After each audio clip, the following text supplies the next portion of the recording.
Abrir no Salmo 142, versículo 7.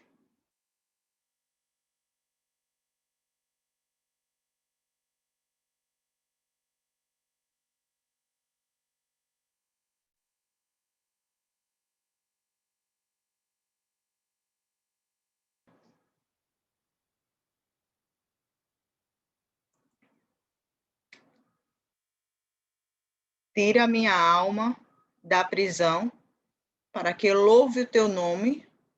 Os justos me rodearão, pois me fizeste bem. Em outras traduções diz, tira minha alma do cárcere, para que eu te dê graças ao teu nome. Os justos me rodearão, quando me fizerdes esse bem.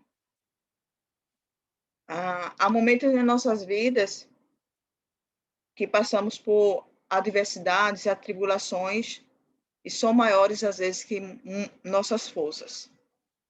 Talvez muitos de nós já se sentiu aqui em vários momentos da nossa vida, em várias caminhadas da nossa vida, ou conhece alguém que já passou por grande tribulação, por grande deserto, como comumente a gente cristão chama, né? E tribulação. E esse salmo fala um pouco exatamente disso, né? Davi foi escrito por Davi, e nesse período Davi estava se escondendo de Saul nas cavernas de Adulão. E essas cavernas eram consideradas por Davi como verdadeiras prisões, devido a um grande período que ele passou escondido nessas cavernas, dentro delas, né?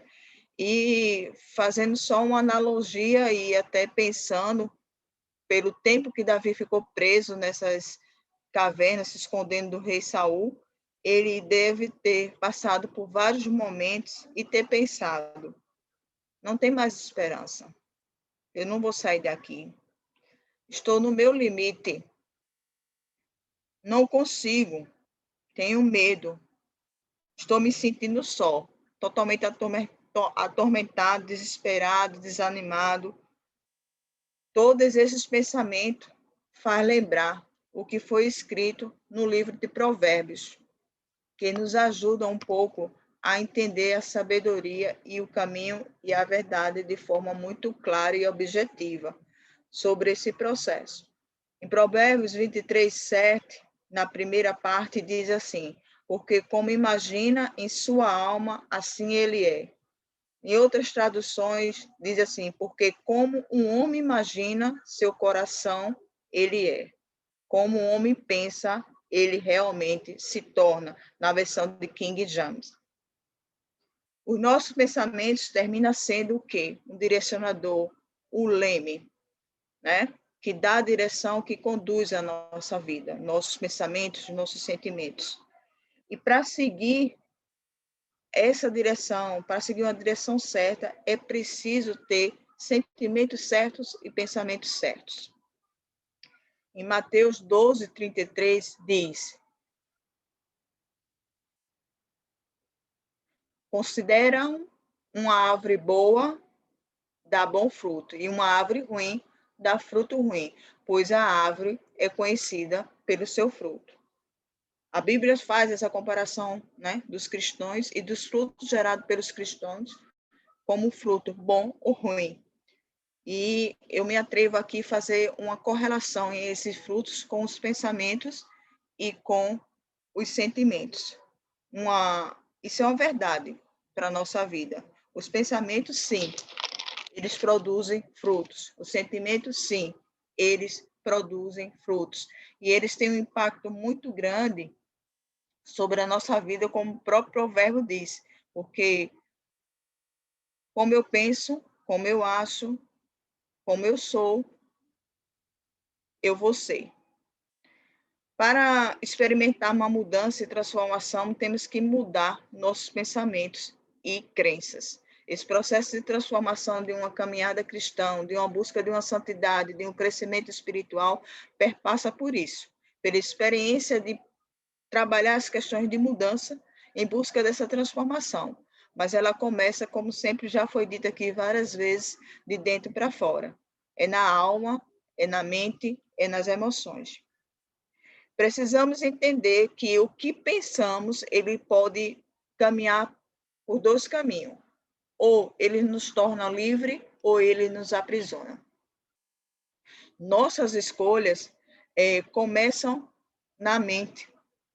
E a nossa vida e a forma que a nossa vida é conduzida está totalmente ligada aos nossos pensamentos e os sentimentos.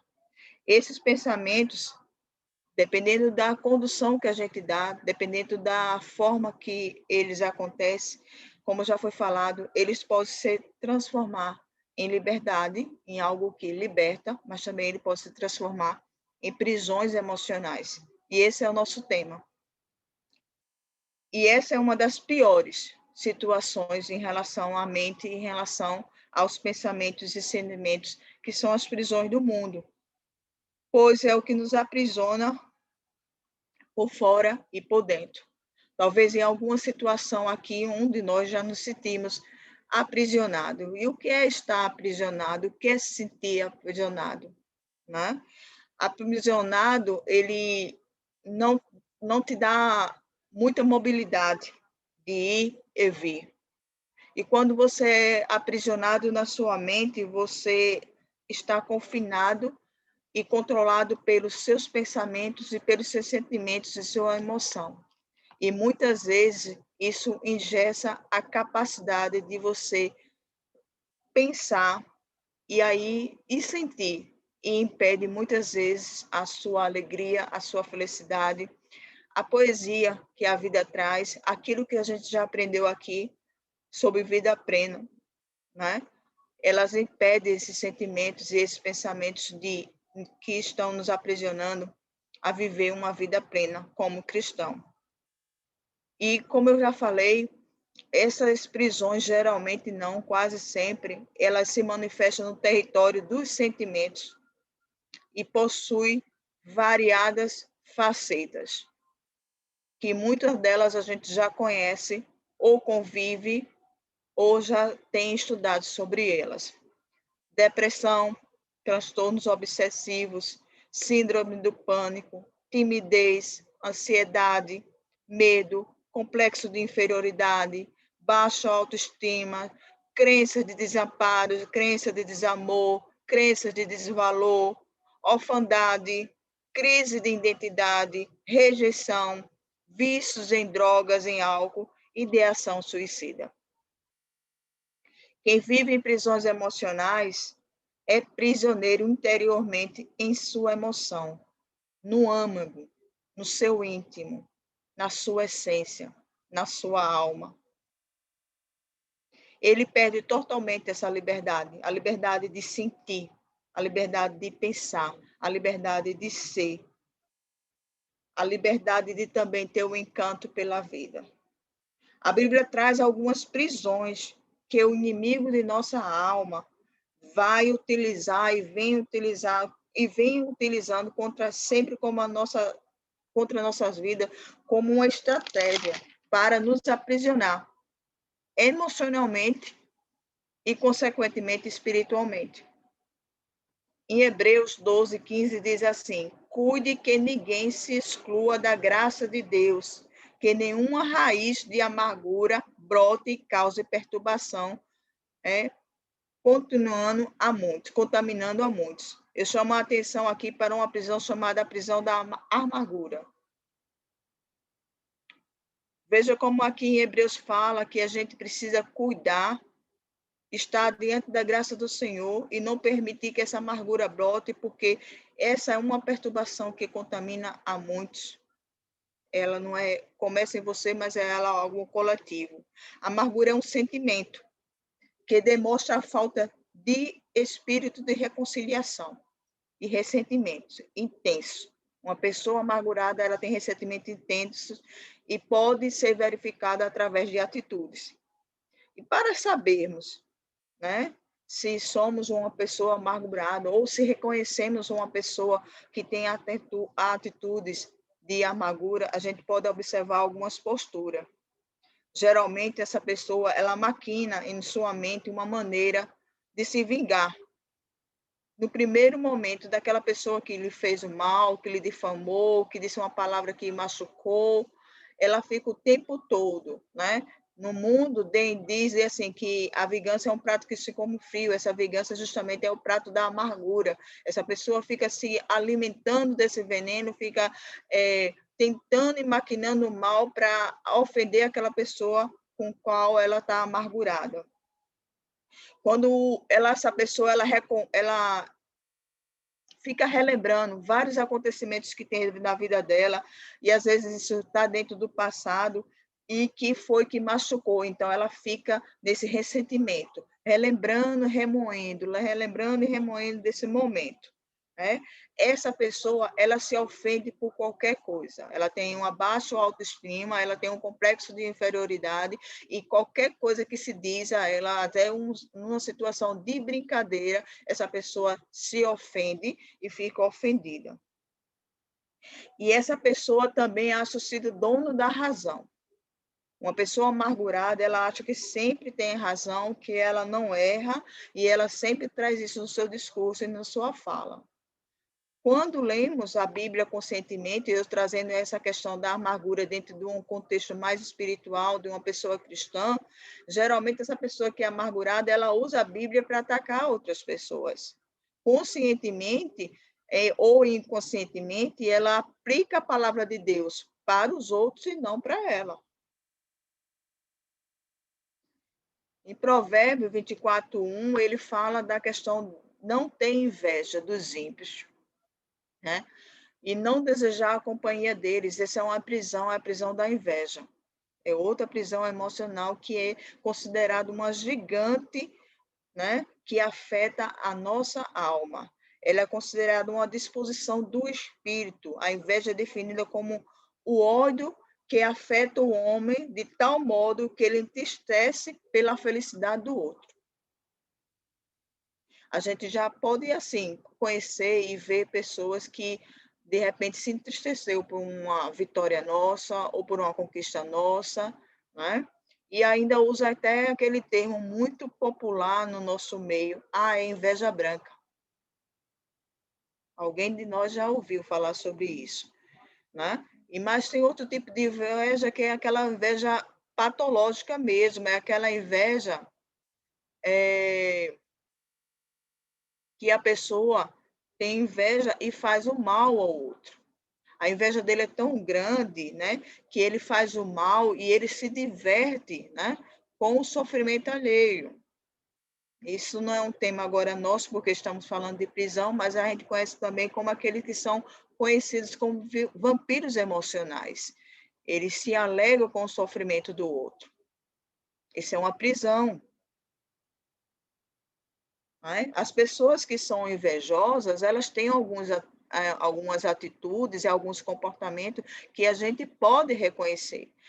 Né? Essas pessoas, elas são soberbas, elas são presunçosas, cheias de presunção. Né? Essas pessoas, elas deliram acerca de questões de palavras, distorcendo tudo. As pessoas invejosas, elas têm uma capacidade de distorção das palavras, de reverter a situação, principalmente quando ela tem essa patologia do sofrimento alheio, né? Sempre no título de prejudicar.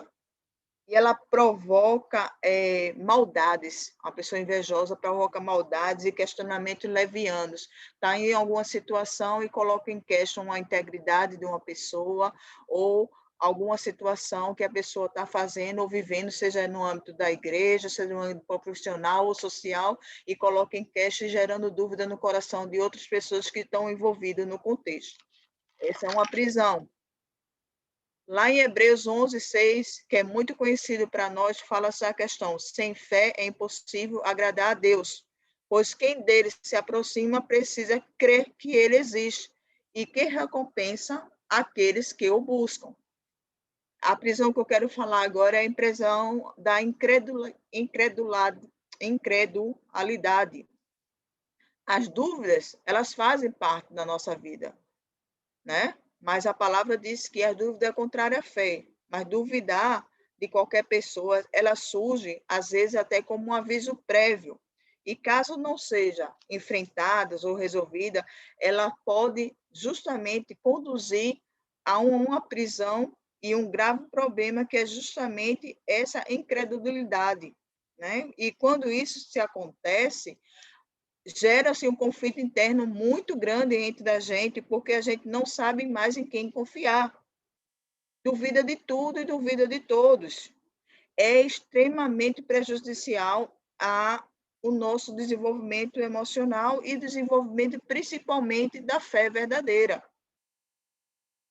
E é inevitável, uma pessoa que vive sobre a prisão, né, da descrença, da dúvida, ela tem muita dificuldade de passar pelas situações de adversidade, porque ao longo da nossa vida, nós somos confrontados com algumas circunstâncias, com algumas dificuldades, com algumas adversidades. E acho que nos ajuda é justamente a nossa crença, a nossa fé. E uma pessoa que duvida o tempo todo, ela chega a questionar a Deus. Ela questiona a Deus. E isso é um risco muito grande. É um risco muito grande para a nossa fé.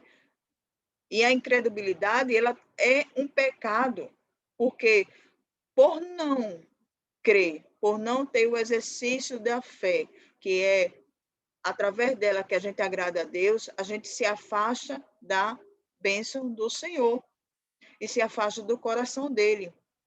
Porque um coração incrédulo, ele desconfia da vontade de Deus, que é boa, perfeita e agradável.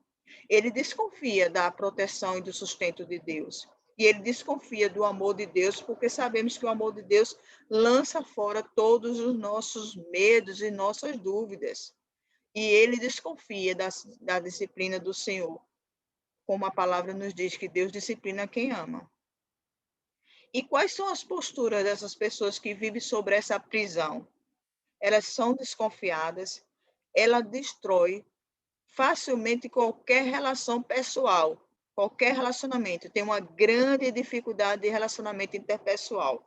Ela vê sempre no outro um potencial inimigo. Ela vê sempre no outro que ele é capaz de fazer uma maldade para ela, desconfiado o tempo todo. Quase todas as suas ações são sempre acompanhadas de denúncias e acusações. E aí, nessa prisão, o que aprendemos também é que a gente deve olhar com muito carinho, atenção e até de forma muito reflexiva,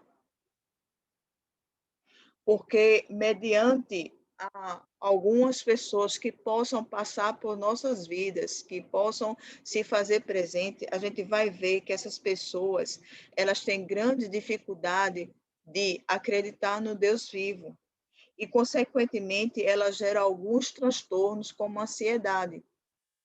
Uma pessoa incrédula, ela gera esse transtorno de ansiedade porque ela não consegue crer, ela não consegue exercício da fé.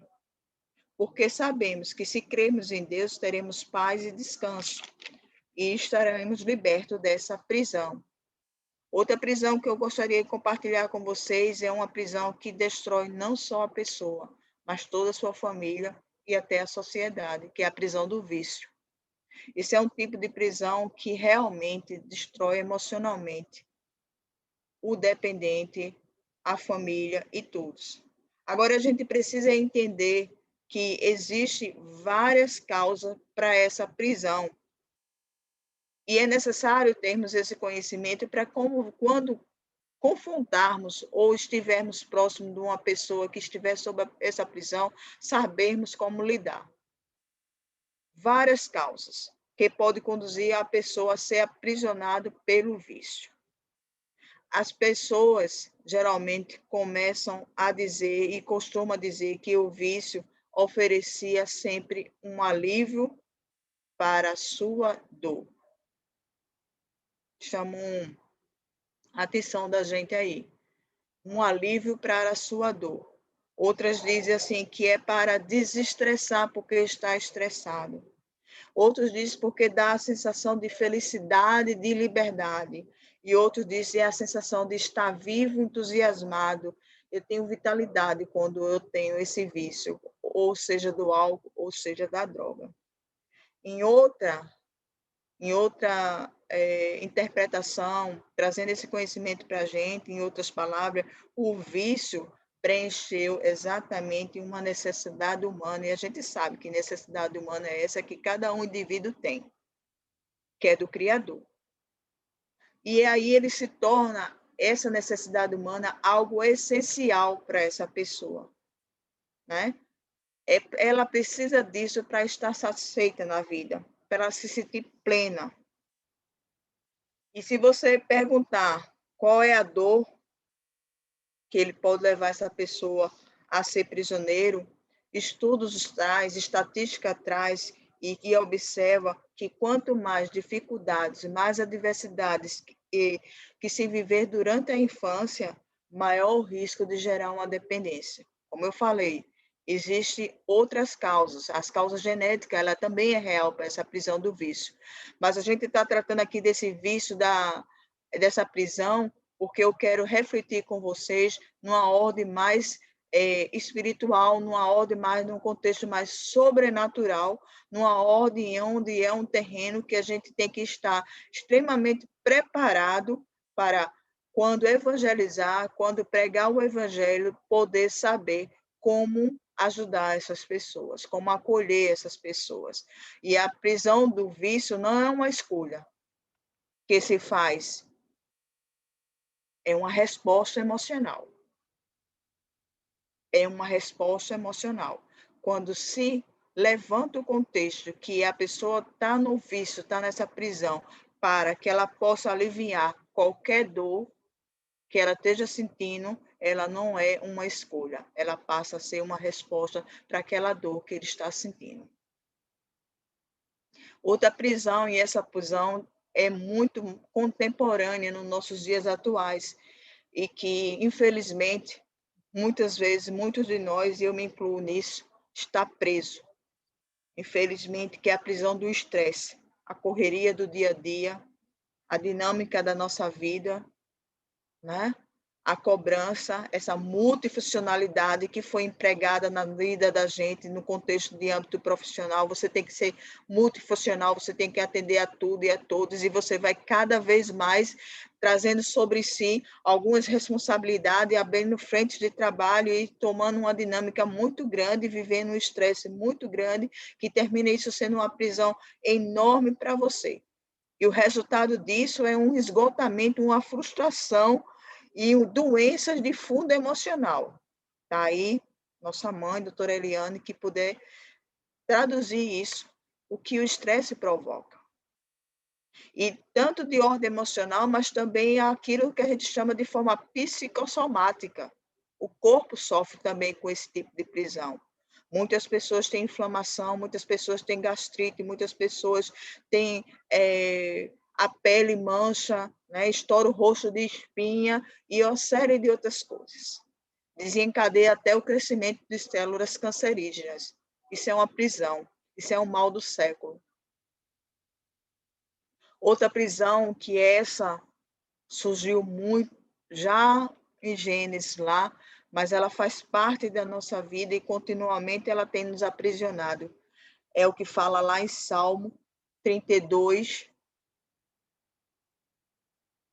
3, 4. Enquanto escondi os meus pecados, o meu corpo definhava de tanto gemer, pois de dia e de noite a tua mão pesava sobre mim. Minha força foi se esgotando como em tempo de seca. Isso aqui é a prisão do pecado. Né?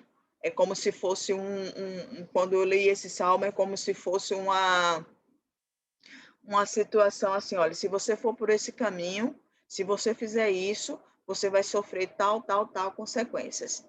Eu vejo aí justamente como resultado a consequência do pecado e a consequência dessa prisão. É muito claro esse salmo. E o praticar o pecado, né?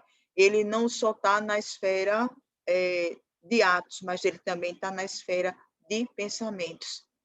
Aí essa prisão do pecado, ela se torna uma prisão de alma e torna uma prisão de espiritual, porque transgride as doutrinas, as leis e os princípios de Deus. essa prisão nos deixa cada vez mais falando, pensando e afastadas daquilo que é a palavra de Deus, daquela parte que é a harmonia de ter um relacionamento com Deus. E é muito interessante, não é muito interessante não, acho que essa não é nem a expressão, isso é fato, é uma verdade absoluta. O pecado, ele tem natureza destrutiva. O Salmo está falando, pois além de dominar o homem, dominar nós, né? Quando pecamos, ele nos acaba, ele nos afasta da nossa fonte de vida, da nossa fonte de bênção, né? Da nossa fonte de livramento, da nossa fonte.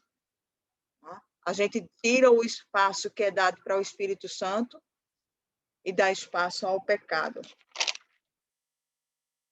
Outra prisão que eu queria chamar a atenção de vocês, que eu acho que ele, na sua dosagem, ele faz parte da constituição do ser humano, mas quando ele é muito exacerbado, ele é uma prisão e adoece-nos emocionalmente e até espiritualmente também, que é a prisão do medo. Lá, muitas pessoas que têm o sentimento de desvalor, que é um sentimento e que é transformado pelo pensamento, vem através desse medo, esse medo de fracassar, esse medo de fracassar. E muitas vezes esse medo de fracassar, ele se torna uma prisão, porque lá no passado muitas pessoas ouviram alguma palavra, ou na sua infância, ou na sua juventude, ou na sua fase adulta, que se tornou como um gatilho. Você não serve para nada, você é um burro, você não é inteligente, tudo que você faz não dá certo. E isso aí vai alimentando essa prisão do medo, e essa pessoa, além de ficar com a crença de desvalor, eu sou um fracassado, ela também fica nessa prisão de medo de fracassar. Ela tem um medo do futuro e é um medo desconhecido. Ela tem medo pelo passado e ela tem medo pelo futuro. E desenvolve também outros tipos de transtorno e outros tipos de pensamento. E esse medo, ele se torna tão forte, porque esse medo não é o medo que a gente tem de autopreservação, não. Esse é um medo patológico. Esse é um medo que, quando olhamos para dentro da gente, muitas vezes nos faz parar. E aí a gente precisa ver e identificar que esse medo não é só de ordem do corpo, não. Medo, tive medo, parei. Não, esse é um medo da alma, da mente e do espírito. E aí esse medo e essas prisões, né, são algumas que eu cito aqui, faz também fazer uma reflexão se a gente pode ter a clareza de entender quando lemos esse salmo, o Salmo 139, 23, 4, quando dizemos assim: sonda-me, ó Deus, conhece meu coração, prova-me e conhece minhas inquietações, vê se em mim conduta algo que te ofende e dirige-me pelo caminho eterno. A gente já cantou muito esse salmo em hinos e às vezes a gente repete continuamente, mas eu ontem, quando eu li esse salmo, eu li várias vezes, e hoje, quando eu estou lendo para vocês, eu, de forma pausada, absorvendo e tentando fazê-lo como forma de oração, desse entendimento, sonda, ó Deus. É, é uma oração que tem que ser feita com muito tremor e temor, pelas condições de pensamentos, pelas condições de sentimentos, pelo coração. E a gente pede, né? Vê se há em mim algum caminho mau. Mas quando a gente faz essa oração, a gente tem uma certeza de uma coisa, que aí vem cura e restauração de alma e libertação das prisões emocionais e espirituais. Porque é uma oração que a gente tem que fazer de forma consciente. com maturidade. Nessa fase que nos encontramos, que essa fase adulta, eu estava dizendo isso para mim mesmo. Eu quero ser livre.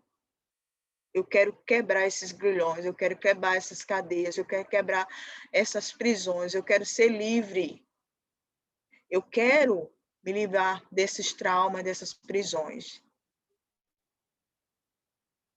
Eu quero curar essas feridas. Eu não sei se você se recorda, logo no começo da nossa jornada e caminhada da plataforma, eu sempre falava assim, Deus está falando que essa plataforma ela vai servir para fechar alguns ciclos da nossa vida. E quando eu comecei a escrever essa mensagem, eu me senti tão dentro dela, ela falando tanto comigo, porque o meu pensamento tem que fazer a escolha certa. O meu pensamento tem que fazer a escolha de verdadeiramente ser livre. E muitas vezes as nossas emoções nos adoecem. E nos adoecem e nos colocam em prisão. Mas eu gostaria também de compartilhar que não é só as emoções que nos aprisionam, muitas vezes também são as nossas escolhas erradas que nós fazemos durante a nossa caminhada. Em Mateus 9:12, Jesus nos dá a chave para a nossa cura e libertação. Uma delas é o poder da palavra. A palavra de Deus tem poder e autoridade. Nós já dissemos isso, mas é importante que a gente repita isso, porque a gente tem que viver isso de forma muito plena. Isso tem que ser estabelecido na minha vida, na vida de vocês, na vida dos nossos filhos, na vida das pessoas que nos cercam, porque é algo não só individual, mas coletivo. Ela muda, ela transforma, ela salva, ela cura, ela restaura. Ela é a nossa única regra de fé. A outra chave para esse processo é o sangue de Jesus. Quando entregamos a nossa mente, a nossa vida a Cristo, podemos ter certeza que há uma reserva de poder para ser usado para que possamos justamente enfrentar todos os desafios, todos os perigos, todas as dificuldades e todas as provocações. Por que eu digo isso? Porque uma vez que você se diz livre de todas essas prisões, no exercício diário você tem que estar nesse princípio de usar essas chaves, de usar essas doutrinas, de usar esses princípios, de trazer à memória aquilo que traz esperança, para que você não seja prisioneiro novamente. Nem que você permita viver essas emoções, esses sentimentos, para que o inimigo, como o Marcelo já falou, se alimente dele e se fortaleça e haja contra nossas vidas. É só assim que a gente pode, nessa condição, enfrentar o diabo. Não temê-lo ou fugi-lo. E a outra chave é a presença do Espírito Santo. À medida que a gente combate algumas prisões, principalmente a prisão do pecado, o Espírito Santo vem habitar entre nós. A gente tem lá uma oração maravilhosa, até uma declaração de amor, que é em João 14, 16 a 26, onde Deus diz que a gente não estará só, né? Que Ele está enviando o Espírito Santo e discorre sobre isso. Nós conhecemos essa passagem e é algo maravilhoso. Uma das coisas que eu quero chamar a atenção de vocês é que o processo de retroalimentação, de fortalecimento dessas prisões são conhecidas como a culpa, os ressentimentos e os sentimentos. Talvez você possa perguntar assim, mas Elane, por que o sentimento? O sentimento não é tudo não é tudo mal, né? Mas também ele também é ruim. Ele é ruim. Quando a gente está nesse desequilíbrio dessas emoções, dessas prisões emocionais, aí se você diz assim, você tem o sentimento, você é gorda, aí aquele sentimento te fortalece, não é um sentimento bom, porque te prende, impede você de prosseguir. A gente já viu as chaves, A gente já viu as chaves.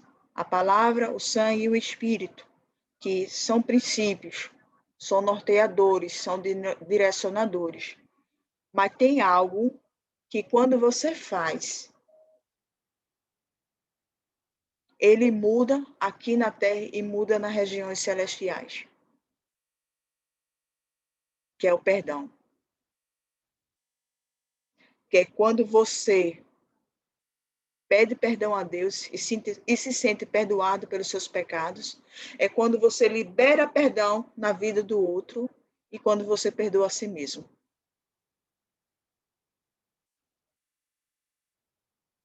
Isso aí traz a liberdade e paz para que a gente possa seguir adiante. Os tempos de adversidade, deserto, dificuldade, provações, eles vão acontecer.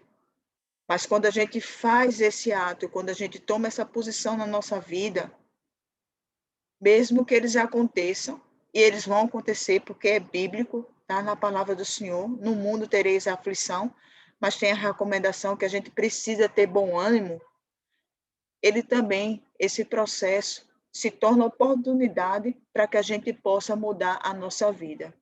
Muitos de nós aqui, eu, você, mamãe, tio Vel, Marcela, Eduardo, Valquíria, Ives, pode falar de qualquer deserto, qualquer adversidade que trouxe um grande aprendizado, um grande fortalecimento espiritual e um testemunho para si e para os outros.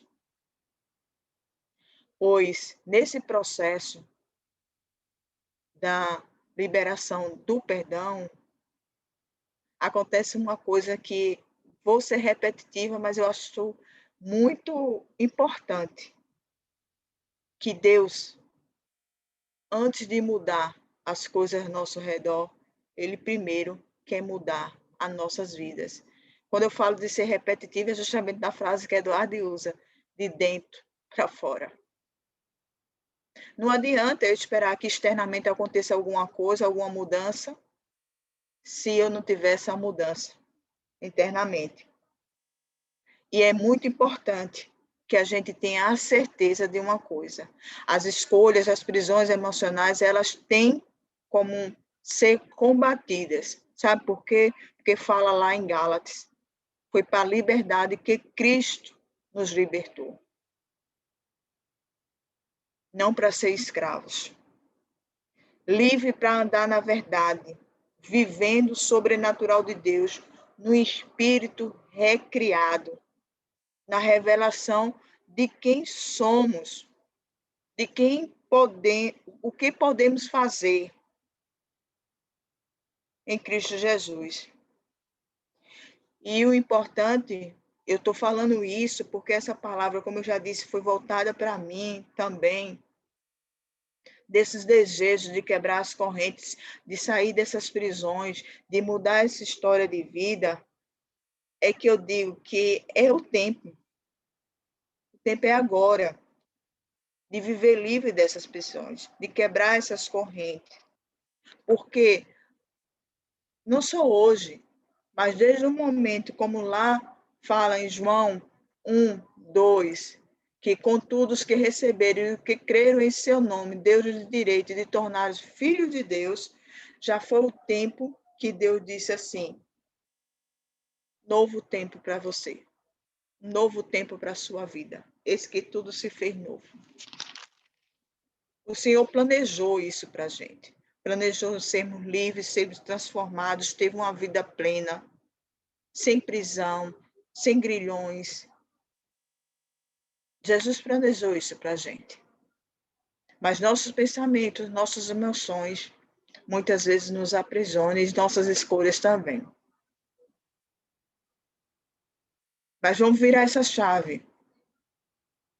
Temos as ferramentas necessárias para isso. Para vencer esses medos, esses complexos, esses traumas, essas emoções distorcidas, essa ansiedade.